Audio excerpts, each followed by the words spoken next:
نن شنبه د 1402 هجري شمسي کال د اسد 14مه نیټه د هلمند امنیه قومندانۍ د اړیکو او مطبوعاتو امریت د یوې رسنیزې ناستې پر مهال خبریالانو ته وویل چې د یوې میاشتې په اوږدو کې 240 تنه مجرمین د غلا، قتل، اخلاقي فساد، الکترونیکي جرایم، غیر قانوني وسلو ګرځول، د نشه یي توکو پیر او پلور او یو شمېر نورو جرمونو په تور نیولي او د قانون منګولو ته یې سپارلي دي. د هلمند امنیه قومندانۍ اړوند د جنایي تروریزم او نشه یي توکو سره د مبارزې مدیریتونو له لوري د تېرې یوې میاشتې په جریان کې 240 تنه مجرمین نیول شوي دي. د نیول شوو کسانو سره 15 میله مختلف النوع اسلحې، 8 لاسي بمونه، 1420 پیره د سپکو او درنو وسلو مرمۍ، مخابرې، 15 موټرسایکلونه، یو اراده موټر، نقدي پیسې، ټلیفونونه او نشه یي توکي د مرکز لښکرګاه ښار په ګډون د هلمند د یو شمېر ولسوالیو په مربوطاتو کې نیول شوي دي. یاد مجرمین لکه د غلا، قتل، اخلاقي فساد، الکترونیکي جرایمو، د غیر قانوني وسلو ګرځولو، د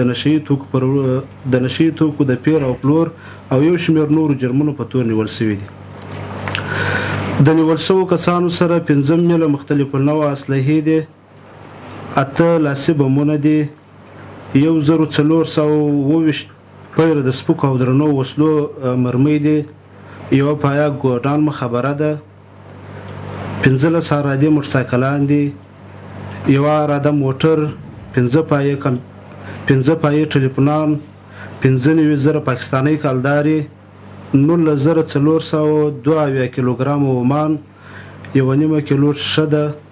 14.5 کیلو چرس دي، 15 کیلوګرام ایب. د هلمند ولایت د امنیه قومندانۍ د بیان په خبره چې د همدې میاشتې په جریان کې د نشه یي توکو پر وړاندې د مبارزې مدیریت له لوري د نشه یي توکو 10 کارخونې کشف او له منځه وړي دي. د نشه یي توکو پر وړاندې د مبارزې مدیریت د تېرې میاشتې په جریان کې 10 بابه د نشه یي توکو د پروسس کارخونې هم تخریب کړي دي. هلمند امنیه قومندانۍ داسې مهال په بېلابېلو جرمونو د تورنو کسانو د نیونې خبر ورکوي چې هلمند مرکز لښکرګاه ښار کې بیا ښاریان د غلا او شکونو څخه په تنګ شوي دي. دوی له حکومت او کشفي ارګانونو څخه غوښتنه کوي چې په ښار کې دننه د هغو غلو مخه ونیسي چې په ورځني ډول د خلکو له کورونو دوکانونو څخه غلاوې کوي او ښاري نظم یې ګډوډ کړی دی. غلاوې دي هر ځای کې د ټلیفونونو غلاوې یا د موټرسایکلانو غلاوې یا موږ د شپې پر لارې سم نشو کړی په کوڅو کې یا په بل ځای چې روان یو خامخا یو غل وي موږ ټلیفون غوږ ته نشو وړلی چې خبرې کوو ملګري سره خبرې کوو دغه کوو ځکه چې هغه موږ په ډاډمن زړه سره خبرې نشو کولی پر لارې چې روان یو ځکه چې هغه ټلیفون حمله کوي یا موټرسایکل یو ځای ودرېد بس هغه کلیان یې دغه بس یې بوځي. غلاوې خو نو ډېرې د امنیتي ځواکونو چې همدغه غوښتنه ده چې ونیسي د قانون منګولو ته یې وسپاري. مثال داسې نه وي چې غل ونیسي بل ته ایله شي، مثال خپل سزا باید ورکړل شي. موږ خو د اسلامي امارت ډېر خوشحاله یو، امنیت خو دی نو څه ناڅه غلاوې ډېر شوي دي. نو دا غلاوې چې کېږي دا خو دولت باسي مخه ونیسي او په سزا ورسوي. د هلمند امنیه قومندانۍ ویاند مني چې ښار کې غلاوې زیاتې شوي دي. په وینا یې چې د یوې میاشتې په جریان کې تر 60 زیات غله نیولي او قضایي ارګانونو ته یې سپارلي دي. د هغه په خبره هیچا ته به اجازه ورنه کړي چې ښاري نظم ګډوډ کړي او هغه کسان چې نیول کېږي په خپل سزا به رسیږي. د امنیه قومندانۍ اړوند چې کومې حوزې دي په ښار کې د هغوی پرسونل په ټولو سیمو کې بالخصوص په غلو پسې ښه کشفي معلومات لري چې په تېره میاشت کې موږ 16 راوړنه لرو د غلو په مورد باندې ډېر غله مو نیولي دي.